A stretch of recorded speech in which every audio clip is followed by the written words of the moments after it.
So DLC 1 for Borderlands 3, Moxxi's Heist of the Handsome Jackpot has just come out, and I can honestly say it is one of the greatest DLCs, if not the best DLC they have ever made. After a bad launch, a bad story, bad writing, bad characters, and a bad post-launch, Gearbox really needed something to follow up Maliwan Takedown, which actually went down quite well in the community. So just how well did this new DLC fare? Well, if you've already seen my 2 videos on the ending, you'll know that I loved it, and I'm going to tell you guys exactly why I did. So I want to talk about the story first, and just before I do, I want to make it clear that I'm going to be completely non-biased here. I'm going to treat this as if it was any other game, like I wasn't even a fan of it, but also I am a huge fan of the series, and I have played every game from 1 to 3 and all the DLC, so I do think I need to give them a bit of leeway there. But for me, the story of this DLC really hit me hard. It was such a strong story. There was so much backstory to it as well, which made it incredibly fun to play through. If you don't already know, this story picks up on a character called Timothy Lawrence, who was a DLC Vault Hunter in Borderlands the pre-sequel, and Timothy, if you didn't already know, is a doppelganger of Handsome Jack, who was of course the main antagonist of Borderlands 2. And the main plotline for this DLC is that after Handsome Jack died, Timothy was aboard a casino, which I guess Handsome Jack had built for him, called the Handsome Jackpot, go figure, and when Jack died, it set off a dead man's switch, which basically locked the casino down, turning it into one huge prison, locking everyone on it inside of it. And then Moxxi finds out about this casino and decides that she wants you to go and raid the casino and turn it into her casino, because it was originally her casino, because then Jack stole the casino when it was supposed to be her.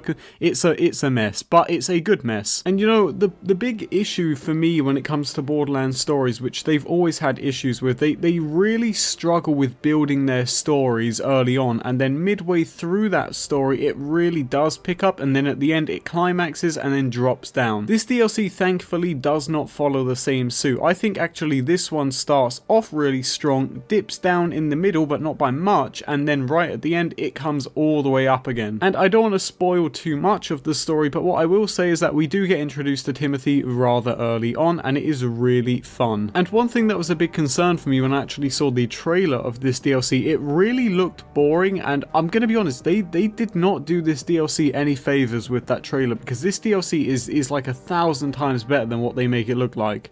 Flash my beautiful new body to save the town. You are truly one of us. No, don't do it, Clapstructor. Are we friends? No, Yes. come back. Thank you. No, Farewell. Clapstructor. I've grown so fond of you. The guns in it are super unique, like the Jacobs revolver, the Lucky 7. When you reload this gun, you have a chance to get up to 7 different effects on the weapon. So now it has normal bullets, and then I'm gonna reload. Oh, now it does explosive bullets. Oh my god, okay, reload again. And now it shoots, what is that, 7 bullets it shoots at once. Oh my god, now it's fully automatic. There's also these really cool blackjack chests, and depending on the score you get, the better loot you get, which is really cool and really innovative since you are basically on one big casino. Sometimes you'll go and hit a casino to get the money out of it, and then it will turn into a mimic and start attacking you, and then you have to kill it. And speaking of enemies, we can't forget about the loader bots, which return from Borderlands 2, and they are really sick. Like, their new redesign is amazing. And speaking of redesigns, the look of this DLC is absolutely beautiful. Like, I don't even know, like, I can't do it justice with words. It is absolutely breathtaking to look at. Okay, new chests. I love this. More of this, please. More of this. Look how cool this is. Like I feel like there is less cell shading here, and I love it. Like, no offense, like, I love the Borderlands style. I always have since the first game, but like, when it's less intensive like this, the graphics really shine through. I really appreciate it more like this. They really outdid themselves. This is like a really strong entry into their DLC season. The biggest thing for me with this DLC is that the writing has significantly improved, and if it stays this way, oh my god, I'm going to be so thankful. When you go back and play a game like Borderlands 2 and then come into Borderlands 3 and play through their main story, it's like a whole new studio made it. But fast forward into this DLC and I can tell you that the writing, for the most part, is relatively better than the previous writing. No, you're not so bad. You're cool. And trust me, Freddy knows cool. Because me, I'm Freddy. And I'm cool. Alright, so we're back to the shitty writing. Okay, Gearbox, well, it was nice knowing it.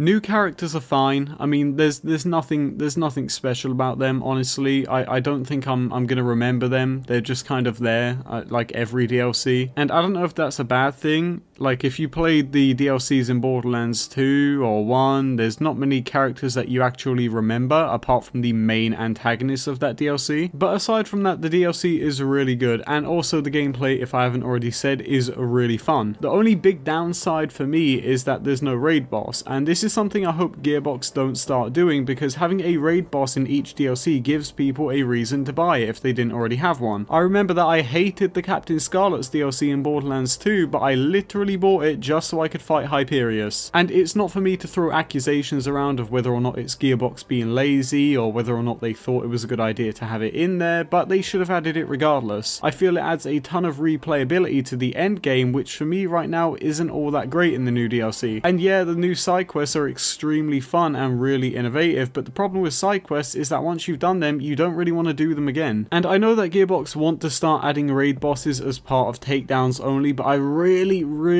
hope they don't do that. Just, I don't see how that is a good idea compared to Borderlands 2. If it's not broke, don't fix it. But we can disregard that point, because this DLC is an absolute masterpiece, and for me takes the cake as the greatest DLC of all time. Yes, I really think it's better than Tina's, and I really think it's better than Claptastic Voyage. And if one thing's for certain, this is how things need to stay. I can't see this not being a good thing for the lifespan of the game. This screams a Borderlands 2 DLC to me. But guys, that does it for my thoughts on the DLC and of course this video. Thank you for watching, and a big thank you for all of your support as of late. And with that being said, have a nice day.